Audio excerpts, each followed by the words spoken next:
siswa, orang tua dan pihak sekolah untuk menanamkan budaya pola hidup sehat sejak dini.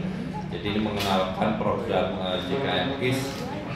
Jadi program JKN KIS itu bukan hanya untuk yang sakit saja, tetapi bagaimana membuat yang sehat ini supaya tidak sakit. Nah, ini mulai dari bukan dari umur misalnya yang sudah dewasa, tetapi bahkan mulai dari usia sekolah dasar.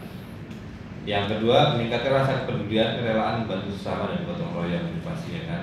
Jadi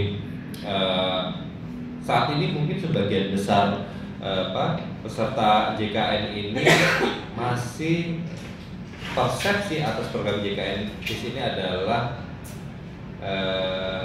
untuk bagaimana membantu atau mengatasi kondisi-kondisi sakit. Jadi perspektifnya ada perspektif sakit. Padahal untuk membangun kesehatan itu kita harus dari perspektif sehat. Nah, jadi harapannya kalau generasi mudanya sehat, produktivitas bisa meningkat dan tentu saja di akhirnya itu oleh direksi kami. Lalu ada kelas motivasi.